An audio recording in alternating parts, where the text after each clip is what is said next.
Let me give you a good philosophical phrase. All values must be won by contest. All values must be won by contest. And after they've been won, they must be defended. You say, wow, you've put a pretty heavy task on us. That's what life is all about, a pretty heavy challenge. We don't give large trophies for small effort. If you want to win high health, if you want to win high wealth, if you want to extend a long reach in touching people's lives, you got to engage in some of these extra powerful disciplines. And one is to secure the territory by vigor, and the other is to defend it with equal challenge. Attack. Life was designed not to give us what we want, not to give us what we need, but life was designed to give us what we deserve. Every value in life must be paid for, and those that pay are the ones that get it. It says those that give receive. Someone says, I wish to receive, I wish to receive. You don't have to concentrate on receive. Just become a good giver. It says those that search will find. Someone says, well, I need to find some good ideas to help change my life for the future. Then to find good ideas, that doesn't come because you need them, because it comes because you search for them. If you want good ideas, you got to go after them. You got to go to the class, you got to go to the workshop, you got to go to the training, go to the book, right? You got to go to the journal, right? Go where good ideas are being taught, go searching, go looking, because good ideas are not going to be wasted on those that are not seeking, searching, well prepared. Get going, that's the key. Some people are ever learning, but they don't put it into action. They don't really take the action. It's like the man who keeps bringing materials to the building site and never builds anything. He keeps bringing in the sand and the gravel and the windows and the doors and the roofing material, and he just stacks up all these supplies, but he never builds anything. See, if you do that long enough, fairly soon they'll come and take you away. You've got to do something with what you've learned. You've got to take action. You've got to get going. So that's one of the most important things to learn, how to design your days, how to design your weeks, how to design the months, so that you take the proper action to get the proper return that you're looking for, whether it's economic or personal. Get going. It's a major key. When you change, when you get better, it'll get better. If you change, it'll all change. Don't put it on someone else. Hope that someone else will change it for you. Take responsibility for yourself. Take personal responsibility. You can't change the circumstances or the seasons or the wind, but you can change your reading habits. You can change whether or not you go for the skills, burn the midnight oil, turn yourself around, multiply your value by 2, 3, 5, 10. That you've got charge of. That you have control of.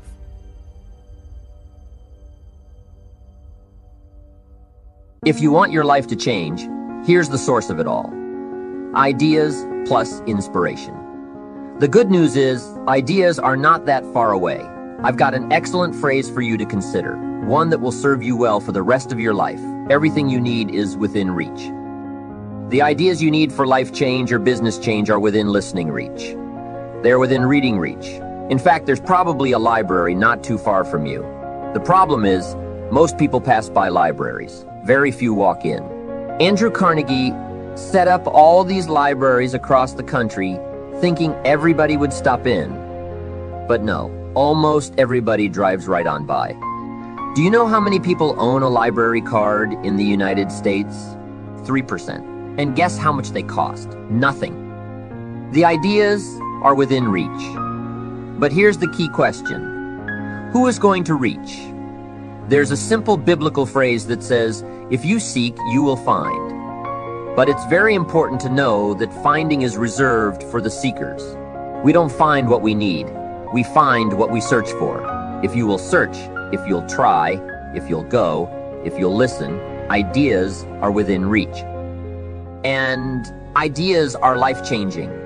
There's nothing so powerful as an idea whose time has come. A business idea, a social idea, an investment idea, a good health idea. All you need is a specific idea to make an impact on your life. Ideas can help you gather treasure, gather equity, and gather wealth. 10 years from now, you can be right where you are now, or you can be in a new place. The difference between now and then could be significant in terms of money, lifestyle, treasure, and equity. In 10 years, you can enjoy an incredible life if right here and now you make a small change in your thinking to start you on the journey. The key is to start right now gathering the ideas and making the changes that will take you further along this new road. Ideas can change your life, and sometimes all you need is just one more good idea in a series of good ideas. It's like dialing the numbers of a combination lock.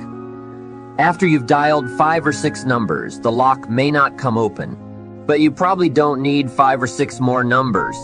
Maybe you need just one more number, one more idea.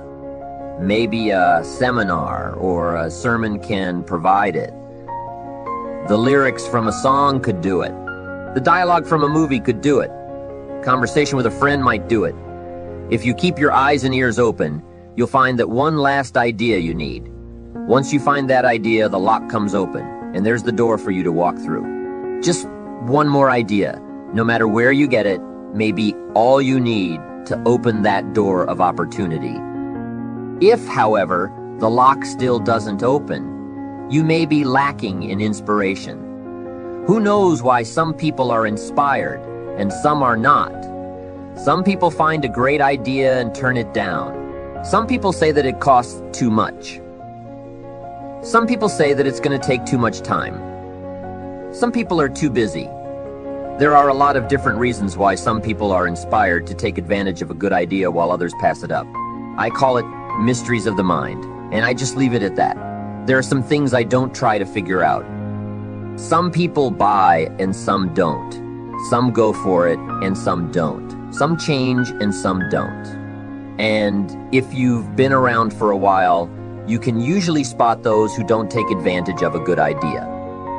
A man asks me, "How come all this stuff goes wrong for me?" I say, "I don't know." The most I've been able to figure out is that those kinds of things always happen to people like you. I'll bet he's one of the ones who don't take advantage of good ideas. If he continues on that path, he'll probably never find the right combination. That honor will always fall on the ones who do. Like you. The consistent, disciplined, purposeful, constant search for knowledge. It's where the life-changing ideas are. Pursue knowledge with high expectations. Spend the money, time, and effort. They are all investments, but the payoff is so great it's hard to compare the cost to the reward. First is the money. Set up an educational fund for the programs, the books, the lectures, the seminars, and the videos you need for a constant flow of ideas and inspiration. Take a portion of your income each month and set it aside to invest in the search for knowledge. Remember, the best money spent is the money spent to cultivate the genius of your own mind and spirit. Make sure you don't spend more for frivolous comforts and conveniences than you do for education. The money is a small price. The promise is unlimited potential. The next investment is time, which is an extremely valuable expenditure. It's one thing to ask someone for their money, but to ask them for their time is a much more significant request. Knowledge takes time, precious time. The time you spend is irreplaceable. You can get more money, but you can't get more time. However, life has a unique way of rewarding high investment with high return. The major investment of time you're making now could be that small, fine tuning you need for major accomplishment. Last is the investment of effort. There is a great deal of difference between casual learning and serious learning. Learning that opens up the whole mental and spiritual process is truly an investment in effort. And this effort is the investment that opens the floodgates of ideas that can work their magic for you in the marketplace. So I don't hesitate to ask you to spend, in a deliberate and consistent fashion, the money, time, and effort required to reach your goals. These are the investments that turn on the lights, sharpen the focus, and start turning your wishes of wealth and happiness into reality. Let me share with you two of the best sources of information available. First, There are your own experiences. Become a good student of your own life. It's the information you are most familiar with and feel the strongest about, so make your own life one of your most important studies. In studying your own life, be sure to study the negative as well as the positive, your failures as well as your successes. Our so-called failures serve us well when they teach us valuable information. They're frequently better teachers than our successes. One of the ways we learn how to do something right is simply by doing it wrong. Doing it wrong is a great school for learning, but I would suggest that you not take too long doing this. If you've done something wrong for 10 years, I wouldn't suggest taking another 10. But what a close at hand and excellent way to learn. From your own experiences, when I met Mr. Schoaf, I had been working for 6 years. I started when I was 19, and when I met him, I was 25. He said to me, "Mr. Rohn, you have been working now for 6 years. How are you doing?" I said, "Not very well." He said, "I suggest you not do that anymore. 6 years is long enough to operate with the wrong plan."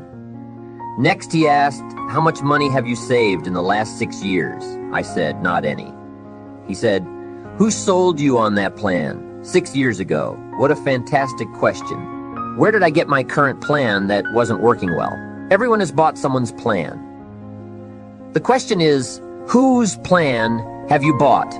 Those initial confrontations may be a little painful at first, especially if you have made as many errors as I have. But think of the progress you can make when you finally confront those errors by becoming a better student of your own life. The second way to learn is from other people's experiences. Remember, you can learn from other people, whether they have done things right or wrong. You can learn from the negative as well as the positive. The Bible is such a great book because it is a collection of human stories representing both sides of the ledger. Some human stories are called examples. Do what these people did. Other human stories are called warnings. Don't do what these people did. What a wealth of information. Knowing what to do and what not to do. If your story ever gets in somebody's book, make sure they use it as an example, not a warning. There are 3 ways to learn from other people. The first is to listen to the programs and read the books by and about people who have accomplished great things. All the successful people around the world I know and work with are good readers. They are driven to read because they just have to know. It is one of the things they all have in common. Here's an excellent phrase. All leaders are readers. Successful people also listen to audio programs, especially while they're in the car or during other times when they can't read. Programs can help all of us easily pick up new ideas and skills. Did you know there are programs and books on how to be stronger, more decisive, a better speaker, a more effective leader, have a better effect on other people, become more loving, develop a more winning personality, get rich, develop persuasive influence, become sophisticated? And people don't utilize these resources? How would you explain that? Did you know that hundreds of successful people have written their stories in books and told the world how they became successful? And most people don't want to read or listen to them. How would you explain that? They're busy, I guess. They say, if you worked where I work, you'd know that by the time I struggle home, it's late. I've got to have a bite to eat, watch a little TV, and go to bed. I can't stay up half the night and read. Imagine someone who is behind on his bills. He's a good worker and very sincere.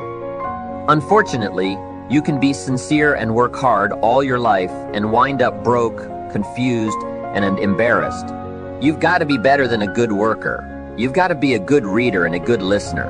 You don't have to read or listen to educational programs half the night. Although if you're broke, it's a good place to start. All you need are just 30 minutes a day. That's all. Stretch it to an hour if you can, but set aside at least 30 minutes. Hear or read something challenging, something instructional, at least 30 minutes a day, every day. Miss a meal, but not your 30 minutes. You can get along without some meals, but you can't get along without some ideas, examples, and inspiration. There's a biblical phrase that says, "Man cannot live on bread alone." The most important thing, aside from bread, is words. Words nourish the mind. Words nourish the soul. Humans have to have food and words to be healthy and prosperous. Make sure you have a good diet of words every day. And remember that to properly feed the mind, you must maintain good balance. Don't just read or listen to the easy material. You can't live on mental candy. With good books and programs, you can tap into the treasure of ideas. And if somebody has a good excuse for not tapping into the treasure of ideas for at least 30 minutes every day, I'd like to hear it. You wouldn't believe some excuses I've heard. Don't make the same mistake. Invest the money, get the programs and books. The best money you can spend is money invested in your self-education. Don't shortchange yourself when it comes to investing in your own better future.